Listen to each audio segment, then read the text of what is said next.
She founded and ran Saatchi and Saatchi Focus in India for 25 years, where she worked on brands like Bosch, Coats, Reliance Polymers, Infosys, Microsoft, AstraZeneca, Pfizer, Novartis, AIS, Novo Nordisk, amongst others.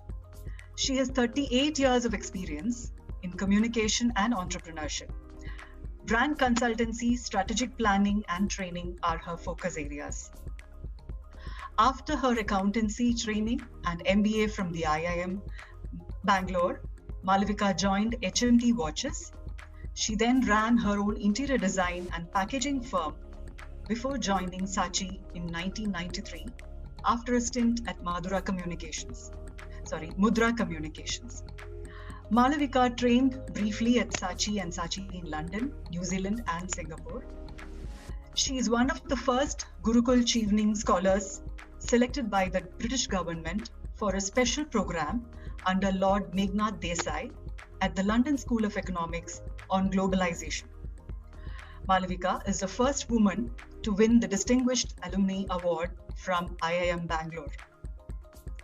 She is on the board of governors of the Indian Institute of Management, Visakhapatnam, on the governing council of Mount Carmel College, and on the advisory board of the NSR Cell, NS Raghavan Center for Entrepreneurship Learning of the Indian Institute of Management, Bangalore. At NSR Cell, she's actively involved in mentoring startups in the profit and non-profit sectors to reach their full potential. Malavika was president of the IIMB Alumni Association and the Advertising Club Bangalore. She teaches marketing and communication at various postgraduate institutes of management and communication in India and abroad. She has been doing this for the last 27 years because she believes that sharing knowledge is the only way to learn. I had the good fortune to listen to a few of her sessions conducted at NSR Cell. And let me tell you, ladies and gentlemen assembled here, words are not enough to describe the energy, wit, and wisdom packed in her stories. We are honored and privileged to have you amongst us for Launch Her, ma'am. Thank you once again, and over to you. Thank you. That CV of mine always makes me blush. I should shorten it perhaps, but anyway. So thank you so much, all of you, and rather for having me here today and to talk to young women. I strongly believe that women are going to make the change and make a difference. With due apologies to the gentlemen in the audience, I'm sure they're very supportive of the women in their life, but I believe that women haven't quite reached their full potential. And I'm just hoping with these sessions that I do, by sharing my own experience and whatever little knowledge I have, it'll actually help you not make the same mistakes that I have. Make your own mistakes. That's how you learn.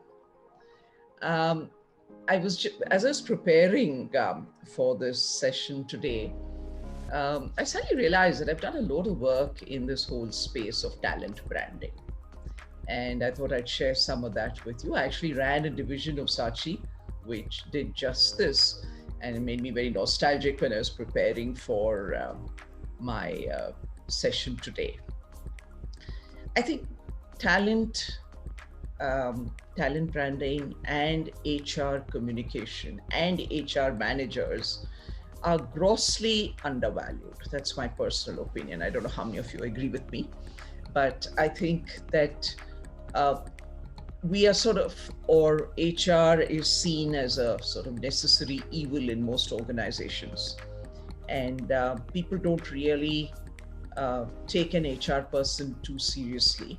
And I think the probability is because you haven't really marketed yourselves. Yeah, you haven't built brands around whatever you do. You haven't built brands for yourself, maybe. And I think this whole function of HR definitely needs to be marketed.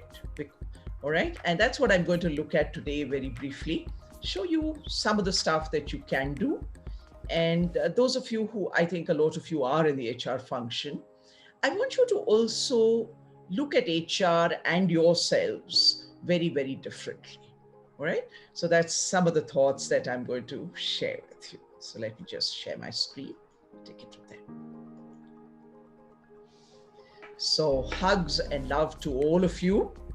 I'm always very, very happy to see young people trying to make a difference and make a change. And I'm very, very happy to be with young people like yourselves and just share.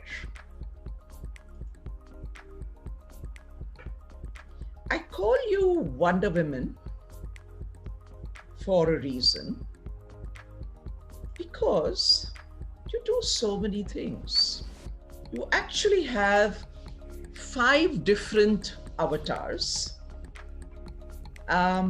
which you keep balancing, right? Actually, this is true of most women. We have 5 different avatars which we keep balancing.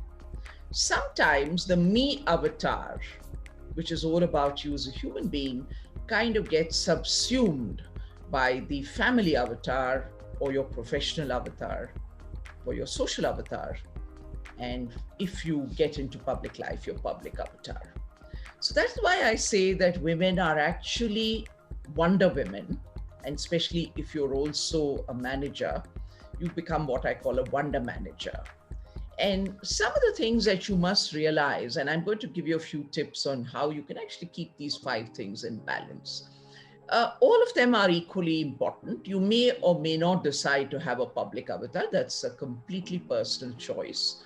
But the other 4 are more or less thrust on you, whether you like it or not. You have your avatar, which you kind of disregard normally. We women tend to do that a lot. The family avatar is something you can't escape from, even if you'd like to occasionally. The professional avatar is something you need to build, because that is your face towards the organization. And then, of course, in today's world of social media, you distinctly need to have a social avatar. Now, you may choose to or not to build on that. But I think in today's professional life, it is very important that you have at least a minimum social presence. It's absolutely necessary, because that's how jobs get, that's how you recruit, and that's how you get jobs, that's how you get known, and so forth. So social avatar, while you may or may not like social media, is there to stay. And that's one of the things I would like you all to pay a little attention to. I'm going to give you some, what my son calls mommy advice. I can't help doing this. It's part of my DNA and my job description, so to speak. I think we underestimate ourselves. This is a very woman thing. We kind of underestimate ourselves and underplay ourselves, possibly because of innate modesty and possibly because of cultural conditioning. Both things happen. We're always told that we, are not the stronger sex. And somehow that kind of gets ingrained in your DNA. And I don't think that's right. I love this Eleanor Roosevelt's thing, which says that we are like a tea bag and you don't know how strong you are till you're put into hot water. And it's so, so true. You really find your inner strength when crises hit you. Okay, so please understand your inner strength. Believe in yourself. Now, I had spoken on one of the foundation days at IIM Bangalore. They invited me to speak. And one of the things I strongly mentioned was true empowerment starts with your family and starts with your parents, right? So if your parents do not empower you and tell you that you can do whatever you can do, and that's nothing to do with your gender, you automatically get conditioned to believe that you can't do certain things. My late mother was a very tough chick, and she used to tell me very clearly that if I ever made my gender an excuse for not doing something, she would really take my pants off. You know, she was She used to get really mad and say, you are not going to say you can't do something because you're a girl. You're going to say you can't do something because you don't have the ability, but you will never say that because you're a girl, right? It was a deep insult when she called you, don't be a girl. So please, please believe in yourself. And one of the things I want all of you to do as women who are, educated and professional women, please try and empower one more woman in your life who is not so fortunate as yourself. And I strongly, again, believe this is one of my pet, soapbox subjects. Empowerment only comes through education. So if you can educate one more woman who's not so fortunate, or one girl, we'll soon have very, very strong women in this country. I've said this before, and I strongly believe that you should make sex your excuse unless you need to, because occasionally, you can be a little girly girl if you want to, where you need to get something done. Sometimes it's useful, but don't make it a habit. It works occasionally. Don't make it a habit. Speak up. This is something we don't do. And I'm going to spend a little bit of time on communication, not because I teach the subject, because I strongly believe that we don't speak up enough. And I believe that you should communicate with ROI. And when I say ROI, I'm not talking return on investment. I'm talking about relevance, originality, and impact, right? So I want all of you to speak up. And the only way you're going to be able to speak up is if you actually speak up. Otherwise, it's always, you're always feeling nervous. You're wondering what others are going to say about you.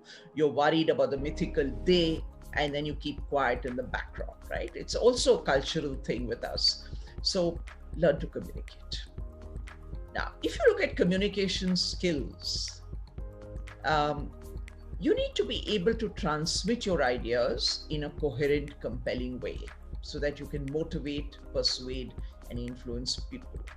Especially those of you who have decided to start an entrepreneurial journey, this becomes absolutely important, because at the end of the day, you have an idea that you're trying to sell. And if you can't communicate about this idea, then who else can?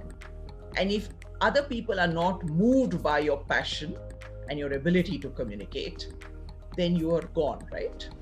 So that's why I'm saying it is so important for you as managers and as entrepreneurs to be able to learn and be able to communicate. Particularly in the HR space, you people specialists, right? So HR is all about being a people specialist.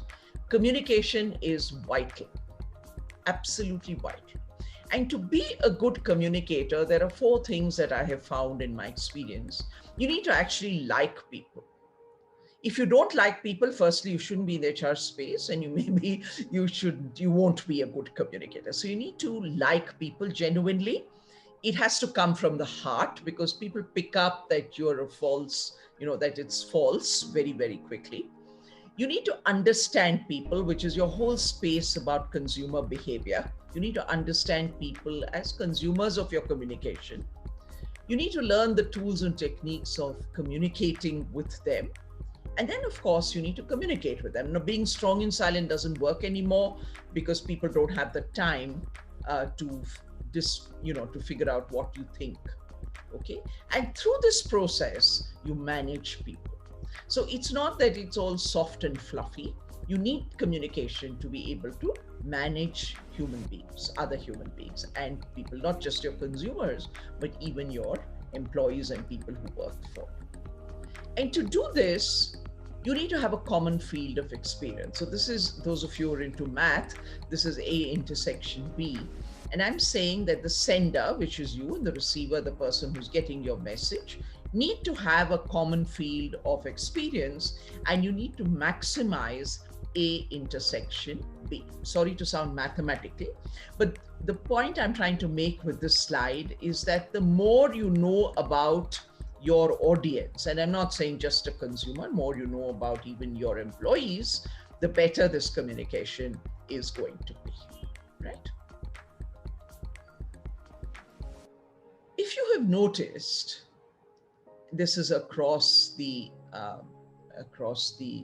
expanse, the entire universe really, people are definitely getting demanding, cynical, savvy, very aware because of the information that's out there on the net, and value conscious. Now, value conscious, particularly after COVID, people have begun to realize that a lot of the brands didn't give them value, they were just charging them. And a lot of people have shifted to local brands, which is why Prime Minister Modi's Make in India is becoming such a success, because people are looking for those local brands which give them value. Compare yourself with your parents and your grandparents, and you will agree with me that we are definitely more demanding and more cynical than our parents and grandparents were. This is something I want you to remember. WIIFM, which is what's in it for me. So when I communicate with anybody, your first question is, why should I listen to this conversation? Why should I listen to this lecture? Why should I listen to this person? What's in it for me? And if you cannot answer that question, then you've lost your audience. The what's in it for me here translates into the value proposition in your pitch deck if you're building one, right? So the what's in it for me is so critical, and on this hinges whether you've kept your audience beyond the first 30 seconds or you've lost them. And people's attention span, believe me, is getting smaller and smaller and smaller. And it's up to you to create that impact, which is why I said ROI, relevance, originality, and impact.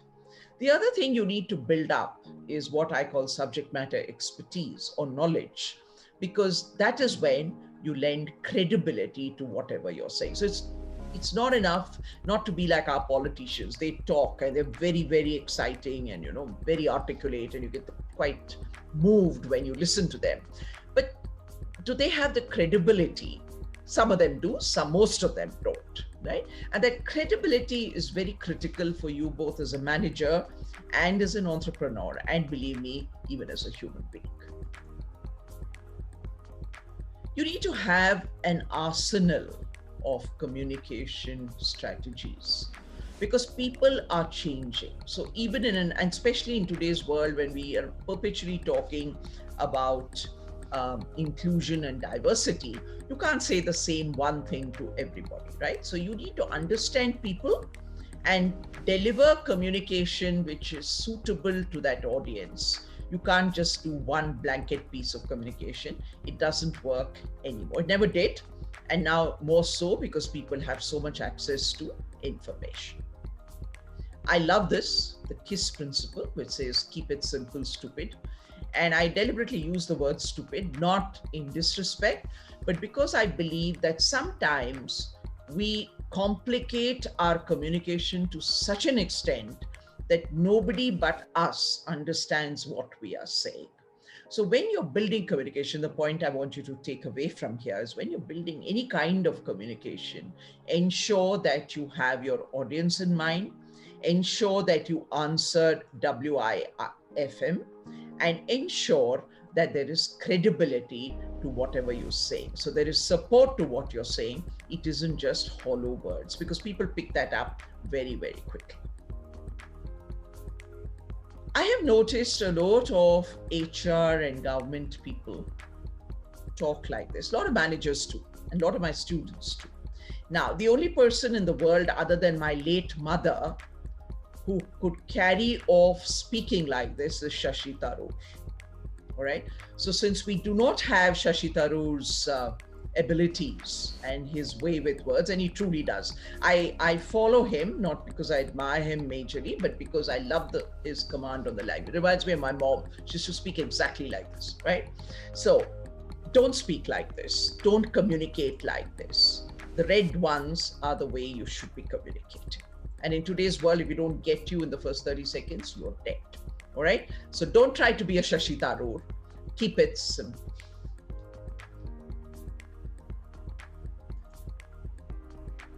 Have a point of view, both as a manager and as a human being and as a woman. You don't need to ram it down people's throats. I've learned that the hard way, but you still need to have a point of view, because people do respect you for that point of view. So if you try to sit on the fence, and sort of waver, you come out like you don't have anything. Like Mr. Rahul Gandhi, he doesn't have a point of view at all on anything, right? He just wavers. He goes up and down this way. I have no admiration for any politician, by the way. So, but I study politicians as brands. I find them very fascinating. And I believe that if you don't have a POV in life, you get completely sidelined. And this is something I want you to build. Have a point of view. You don't need to be aggressive about it, but definitely have a view on various subjects of interest to you and on general subjects. To do this, understand yourself. Discover the why in yourself, which a lot of us don't do. We don't understand our strengths, weaknesses, opportunities, and threats. Do this every quarter. I still do it at my age. Visit it every quarter. Don't, for heaven's sake, put it on social media. This is completely private to you, but do it. And don't lie to yourself, all right? Don't make excuses for yourself, and don't beat yourself up either, like a lot of us women do. We always see the worst of ourselves, right? Don't do that either. But look at yourself, do your SWOT, and figure out what are your weaknesses that you should be converting to strengths. What are the opportunities that you can leverage to become a better human being and a better manager? So this is something I want you to do for yourself regularly every quarter, like you do for your organization. The other tool that I found very, very useful, and I use this extensively when I decided to retire from Saatchi and do my own thing. And I realized that my passion was for sharing knowledge. That was my ikigai.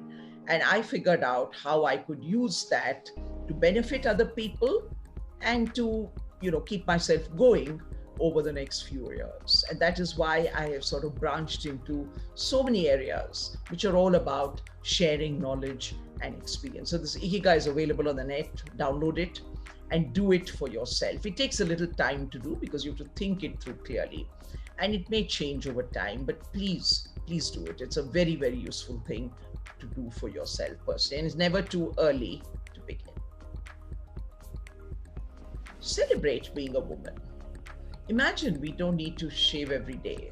And I think we have a jolly good time, especially if you come from a fairly forward-looking family. I'm very lucky that way. I come from a bunch of very empowered, I come from a very, very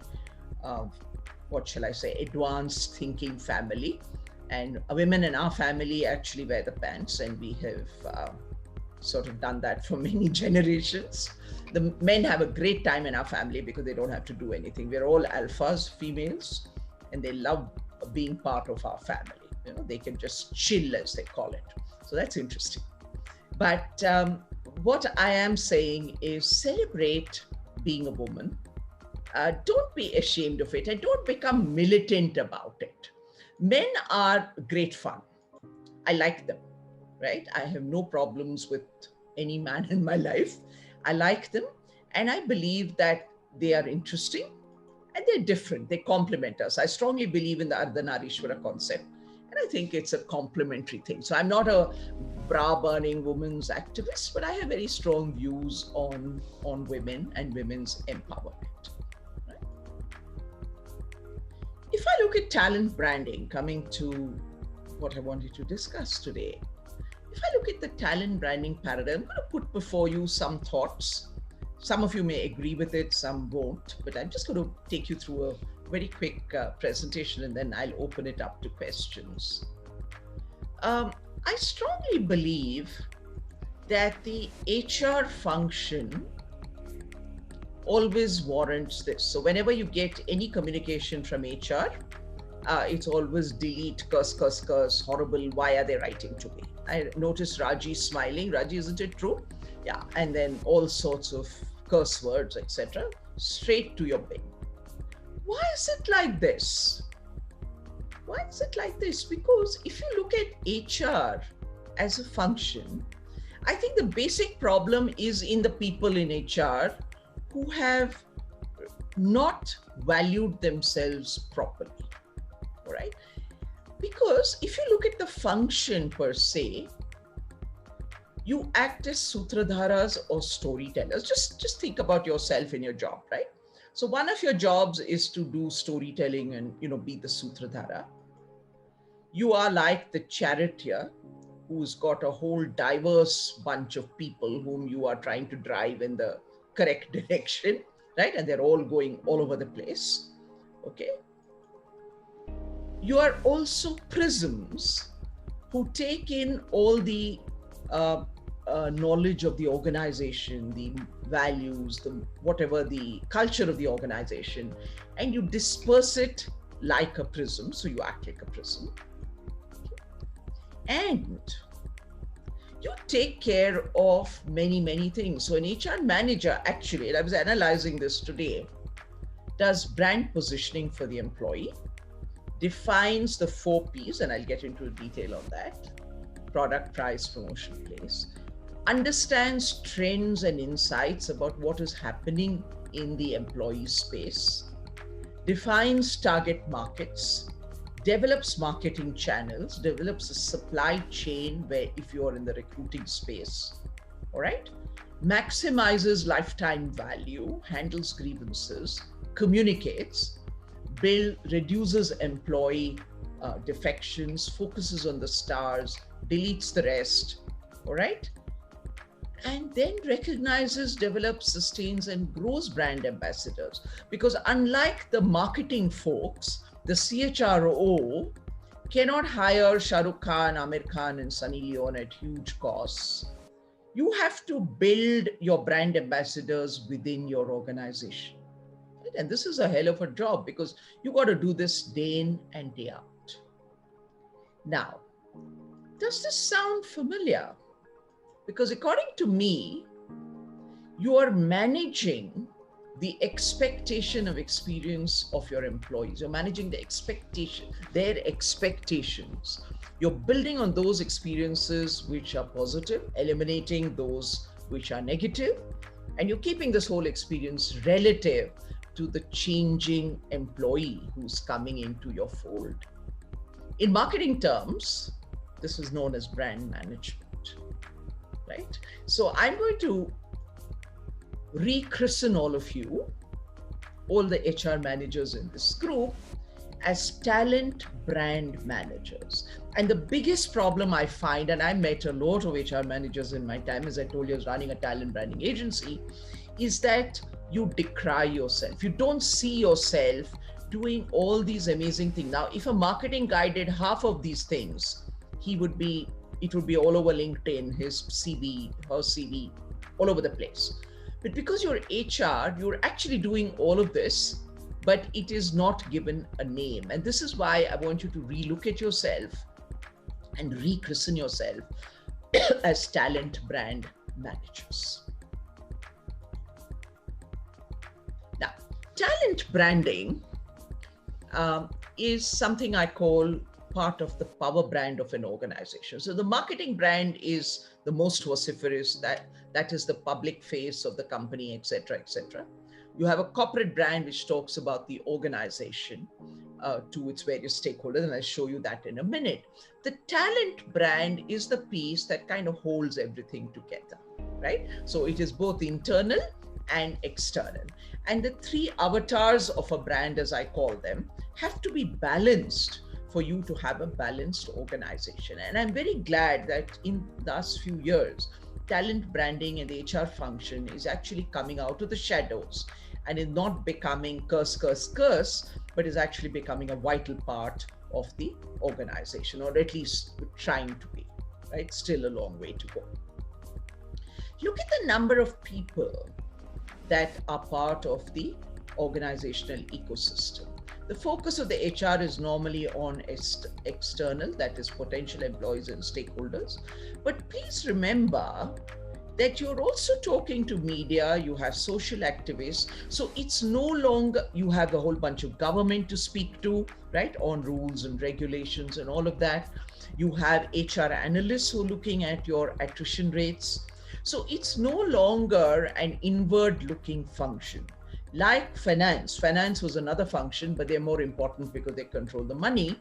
the finance function has also become outward looking, just like the HR function. And that is what is required for you to build a wholesome organization.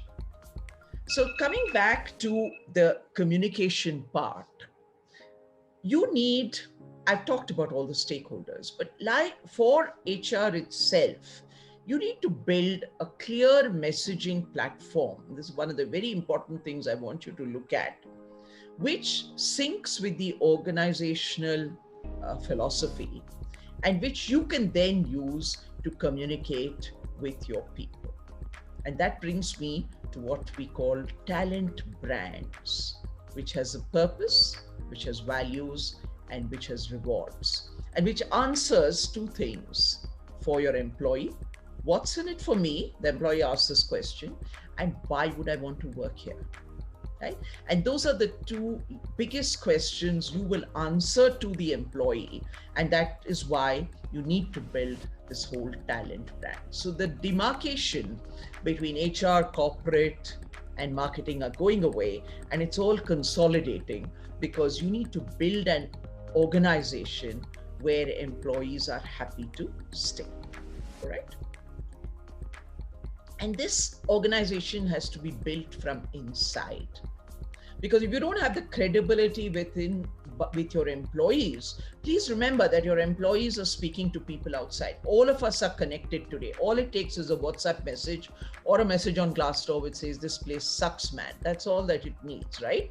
And it'll just spread, it'll go viral, right? So if an organization is not strong internally, and it isn't good to its employees, it doesn't understand people, no amount of advertising or PR is actually going to help the organization, believe me. So that is why I'm so interested and I'm so excited that finally the people part of branding is coming to the forefront. All right, I'm a very practical person. So I'm going to take you through 10 steps. All these are tested and used by me. Work well. I just thought I'd share that with you. And if you like, at the end of the session, I can even share my deck with you if you find it useful. You're going to battle cynicism. You're going to have changing culture. You're going to have top management who doesn't really understand you. And you still need to build an army of advocates and evangelists and brand ambassadors. And you need to keep your communication consistent, relevant, and fresh. So 10 simple steps. Step 1, define, like you define your marketing value proposition and your organizational value proposition, please define your employee value proposition. And it covers product, price, promotion, and place. You're familiar with the 4 Ps. I've just tweaked it. Target your markets right. Don't go all over the place to get people. Figure out where you're getting the best people, do an analysis, segment. And I have put this down at the bottom, which I think is very important.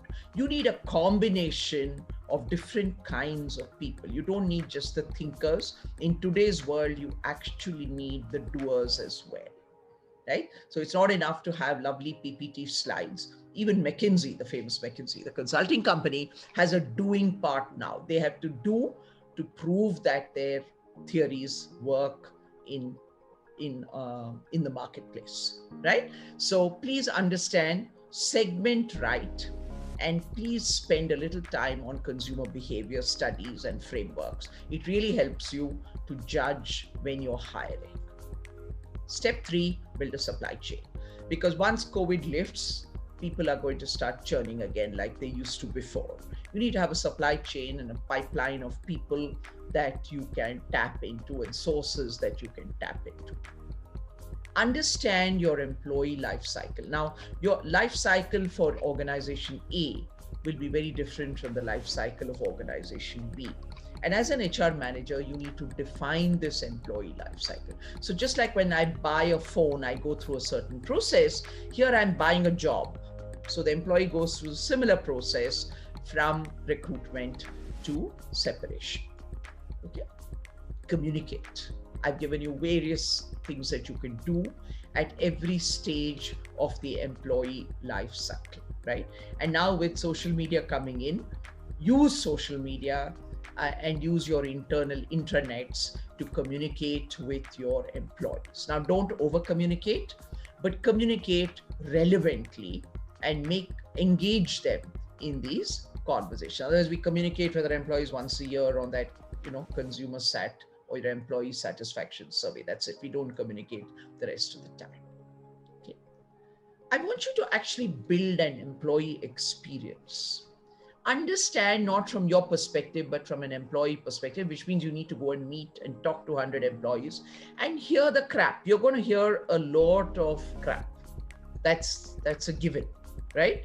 So I want you to not take that personally, but I want you to see that as honest feedback. Just like when you don't like a service on maybe your phone didn't work, don't you ring up Airtel and fire them? So consider that you are Airtel and your employee is going to fire you. Listen, because through listening, you learn more and you can build a rich employee experience, which helps you to retain employees and to have a whole bunch of satisfied employees on your hands, which is part of your KPI. Reinforce behavior, and obviously rewards and recognitions play a large role in this. Now, one of the things I've seen so many ridiculous employee programs which have no meaning, just a box to be ticked. Never allow this R&R to become a box to be ticked. Always ensure that it is fresh, it is new, and it is what the employee looks at. So you don't need to do 12 events in a year. Do 4 and make it meaningful and good. Just like a customer experience, ensure that it makes sense to the employee. You all heard of CRM? Have an ERM. And an ERM is not your salary payroll system. Your ERM is understanding each of your employees, building soft knowledge about them. Are they actualizing? Ma'am, you are on mute. No, I'm not actually. Am I? Ma'am, could you unmute yourself? I'm not on mute, dear. No, we can hear you. She's well. audible. We can hear you. Oh, Ah. okay. Sorry. We can hear you. Maybe an issue at my end. So ERM is something I want you to pay attention to. And the ERM is not your employee record. It is the soft data that you collect about your employee. Is so-and-so an achiever? Is so-and-so a striver?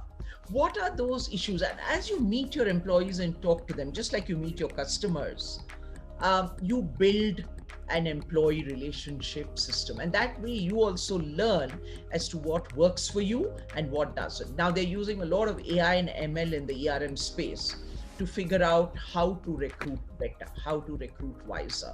Okay, you don't need all of that. Excel sheet, good enough. You start using and building your own personal ERM. And this will help you even when you switch jobs, because you take all this knowledge of your employee with you. Keep the talent brand alive by stopping, listening, repeating, reinforcing.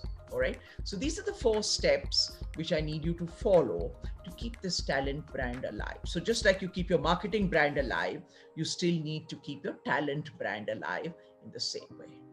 And finally, your job is, I call this the path of love. And I believe that you need to build what are called talent love marks, which is your employee wants to work only with you and nobody else, right? Like I was with Saatchi. I worked with Saatchi for 25 years, which is a very, very long time, right? It's a quarter century.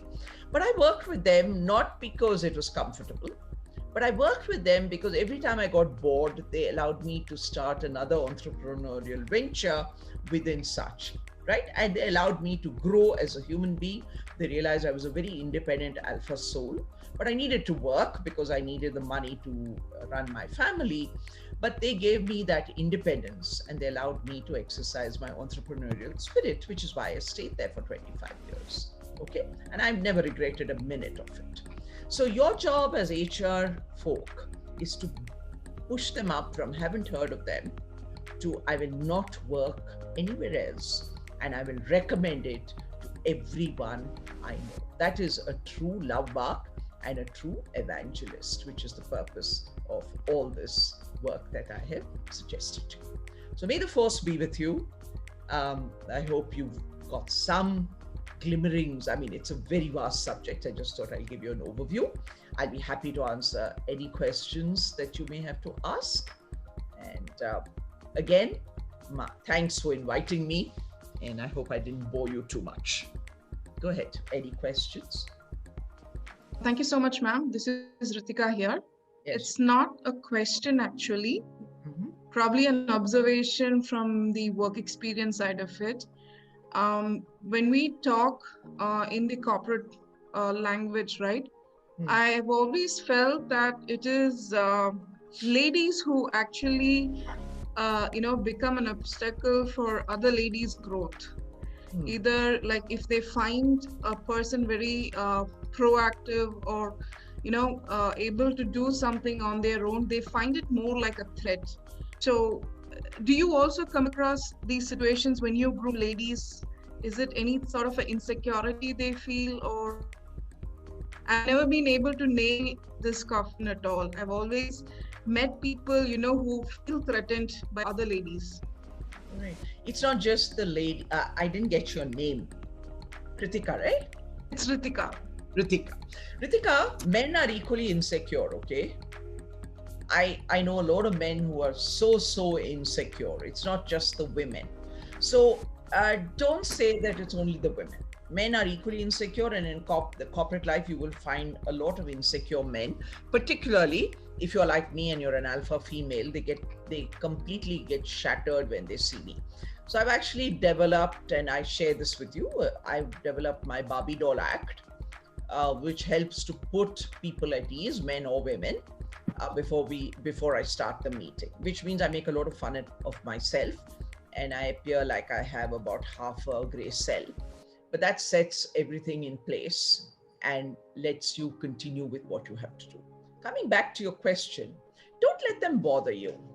Let them say what they want to, because I think a lot of people are quite idle, and corporate life has a lot of backbenchers who don't do work. They kind of hide in the woodwork and they just sort of hang about, getting fat salaries. A lot of them there. I'm not saying all of them, but there are quite a few of them who just sort of, are fringe workers. Okay.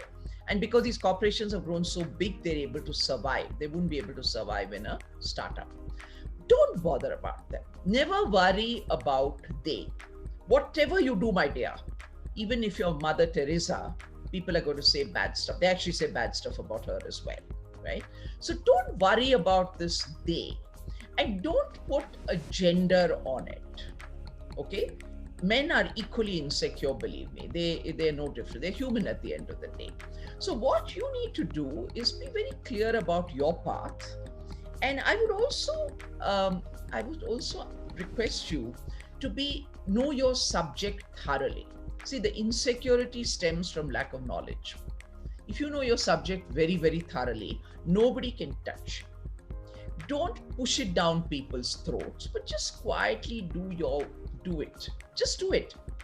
And in corporate life, the beauty of corporate life, and this is something I've always found, when I wanted to do something, I just quietly did it.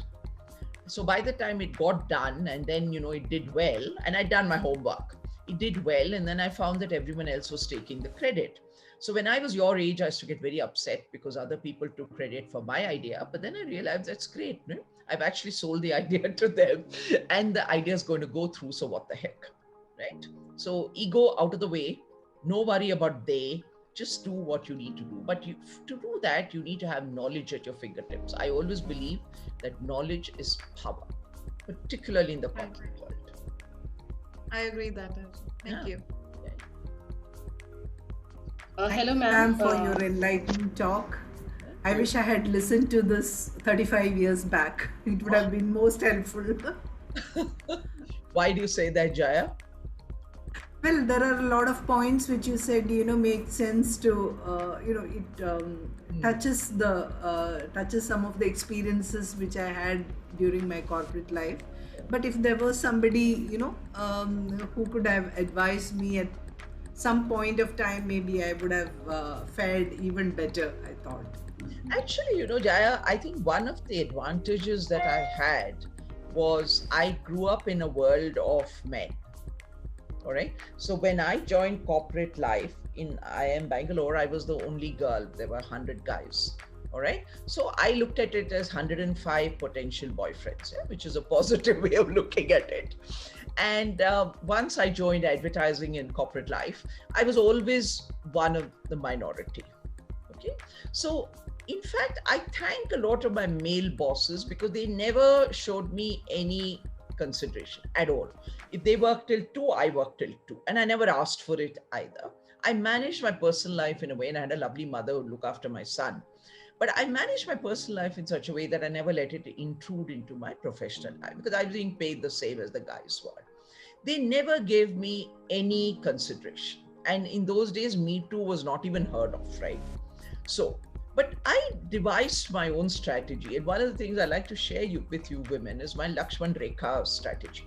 All right. I have a very clear Lakshman Rekha around myself. And I've always had that. So while you may call me an ice princess and call me snooty, I don't care.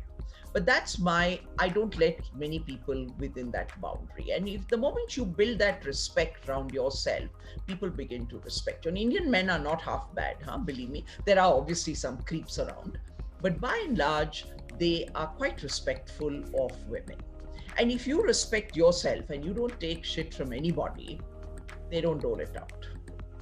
So when people got very offensive, and I mean, in our days, there were no holds barred on the jokes they could do. And, you were not supposed to be sensitive about it. I would just say, shut up, guys, you're going overboard. And I just walk away. Oh, so Mala's getting upset. And then I noticed they'd pipe down.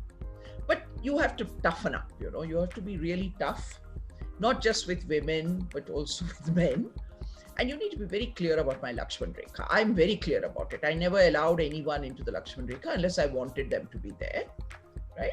I was very clear about that circle of intimacy. And that's something all of you must learn, because I'm sorry to sound politically incorrect. And while we can do whatever we want to do, we are the ones who get hurt or raped or whatever it is, right? So please be, and, harassed. So you need to keep your boundaries very clear. And there are no areas of gray in that. I'm sorry, I'm sounding very old-fashioned, and you'll probably, all the women feminists here will tell me to. I fully agree with you. I fully agree with what you I've said. always done that, and I've done things men cannot do. I've done things that no man in my life has ever done. Travel, everything. I've had no problems. And I've actually not had a problem, really, this glass ceiling, all of this, because I'm very clear about black and white. And sexual harassment and all this thing about sex is very, very gray. You have to keep it as a girl, black and white. There is no gray in this area. The thing is, we get into the shades of gray because we want to be one of the boys, we want to be popular, all of that. So we do a lot of things that we're uncomfortable with, and that's something I learned not to do. If I'm uncomfortable with something, I just walk away. Ritika talked about women. If you're uncomfortable with a woman, walk away from her. You don't need to get into toxic areas. Life is too short. Yeah, great. Sorry, one of my pet subjects. Yeah, any other questions or? Hello, ma'am. This is Jismi Juice here. Yes, Jismi. Yeah. Ma'am, I have a question. It is like, can you share some tips or some focus areas for us to how use the social media to evolve the HR strategy? Okay. See, social media is now part of our lives. So you watch this film called Social Dilemma, all of you. It's a frightening film. It really opens your eyes, and it's something you should watch. Social Dilemma talks about how we are getting manipulated by all the big tech majors. Okay, that apart, it has come to stay. So as HR people, you need to understand that your audience lives in social media, and approbation is something that they all desire. It's a great place to check out people. And this is something I warn all my students, because they put anything they want onto social media. I said, please be very careful about your digital footprint. All right. So you need to look like you have personal investigators. You have the detective who's to go around checking you out. You have what are called social investigators who check out your social media accounts, see what kind of stuff is being posted. It is very useful, Jasmine. Okay. It's very useful for recruitment. It's also very useful for gauging people because you see them in their natural habitat. And while you don't want to be subjective about it, it is a good place to see what the person is really like. So use social media wisely for your assessments and judgments and to get people to build your pipeline. All right. Use social media to communicate, and I would recommend look at a sort of intranet kind of thing, because some things in a corporate world cannot be, projected. So look at a closed group. Your Microsoft has groups, you have all of that. Because these kids and the new generation, including us, live in digital media. So you need to be able to harness that. And as I mentioned, you need to have a proper communication plan. So like you have a content calendar for your social media when you want to build your presence on social media from the marketing perspective, ask your marketing folks to share their content calendar with you and develop the same thing for your employees. Okay, so have a content calendar and ensure that you communicate with them regularly. Now, initially there'll be cynicism and they'll say, oh my God, why is this woman talking to us so often?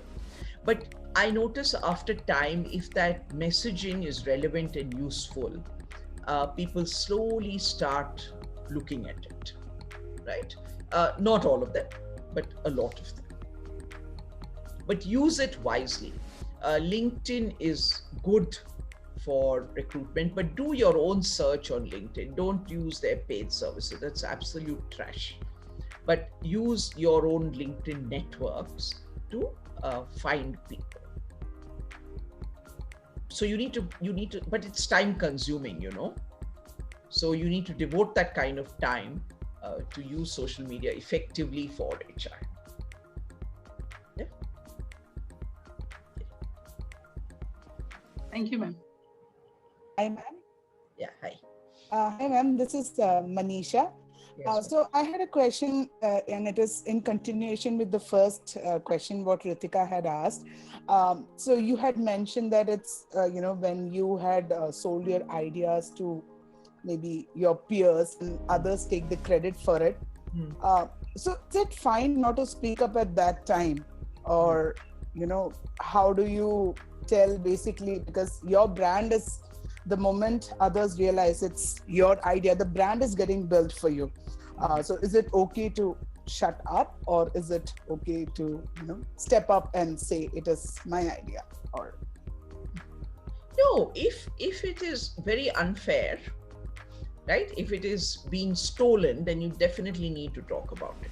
Don't keep quiet about it. Okay. I used to do this little trick when I was selling ideas to my clients, right? So I would pre-sell, and then they would play it back to me like it was their idea, and I would say, yeah, good, great. Because there it was a purely commercial transaction. I wanted them to buy my idea, right? So I was okay there, took it over. It was fine, but that's exactly what I wanted them to do.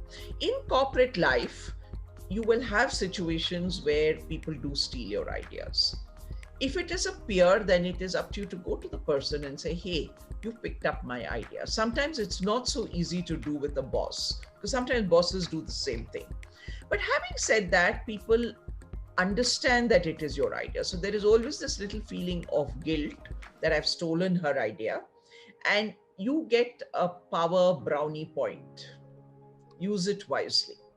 Because that person, and you know that it was not his or her idea, it was your idea, and he or she has pinched it, okay?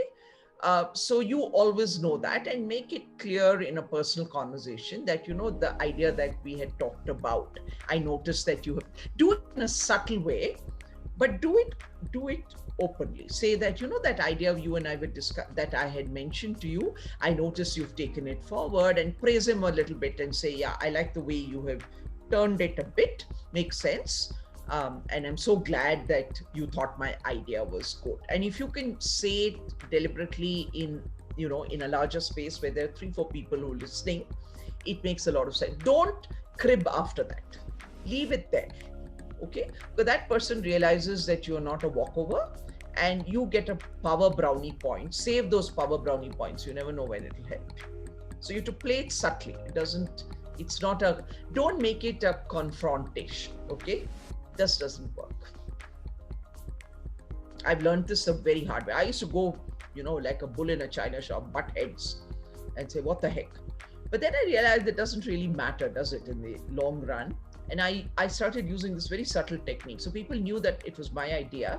And I used to sort of very gently seed it with a few people. Say, I thought of that and I'm glad he took it. And give him the praise. I'm glad he took it. And he tweaked it a little bit. I think now it's sort of perfect. So they know it's your idea and you're giving him praise. So there is no conflict. And, just seed it a little bit with the 3 or 4 people who are in the know. And believe me, it'll go around the organization. You don't need to do any of your own PR. It's a consumer behavior trick I'm just sharing with you. Thank you, ma'am. Really, thank you for. Any other questions? Hi, ma'am. This is Sonia here. Yes, Sonia. It's a wonderful speech, ma'am. Wonderful and inspiring speech. I'm an introvert person, so can you and communication is really affecting me. So can you just provide me some tips that I can come out from the sea? Talk whenever you can, Sonia. Now, if you see, you're branding yourself as introverted, so you will continue to be introverted. If you brand yourself as I'm going to try and I'm going to speak and I'm going to be a good speaker, you will become a good speaker. And you must practice. So you must see if you can get into Toastmasters, talk to your phone and record yourself, check how you communicate. And whenever the opportunity, talk, right? And drop this label. It's in your head that you're introverted. None of us are. We're all social creatures. And also analyze why you are not speaking. Is it because you don't know enough about the subject? Is it because you're overawed by someone else in the room? Is it because you're the only woman in the room? Or is it that you're too lazy to make the effort? Because it takes effort to communicate. I remember the first time I gave a lecture at IIM, which was about 5 or 6 years after I graduated. I was a disaster on toast. The first lesson I ever taught. I was so bad. I read out from a piece of paper. And that too, I sat down and read from long sheets of paper for 1 hour. And I was so ashamed of myself, I never went back to teach again for the next 5 years. And then I picked myself up and said, what the hell, I would like to teach. I know I can teach and I'm going to figure it out. And I went through the process again and I learned, and I've been doing it for 27 years, but I pulled myself out of it, right? I could have said, no, teaching is not for me. I'm not good at it. I said, why not? I can teach. Why not? So you have to pull yourself out of it, Sonia. Nobody else can help you. And one of the nice ways I'd like all of you to try this is to prop up your phone on a little tripod and make your presentation to your phone and record yourself, right? Reverse the camera and present yourself, record it and play it back to yourself. That way you will self-correct a lot of your problems. So whenever you have an important presentation, talk to your phone, not the mirror, talk to your phone and record yourself and self-correct. It comes with practice, my dear. It's not, very few of us are God-given orators. Most of us have learned how to. And there are lots of techniques. If you've got a Toastmasters, join them. Try and make as many presentations as you can. You just keep working on the skills. And maybe I should run a communication workshop for you ladies. I'd be happy to do that. I'll actually do a boot camp and you can learn how to communicate. One of the things I do.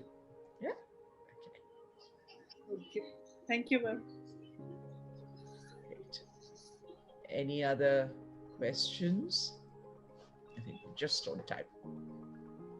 We really wish, ma'am, the session would have been extended to 1 more hour. It was so interesting. Thank you so much. Thank you so much. No, I've learned something. You should always leave when people want more rather than them saying, oh my God, I wish she'd go.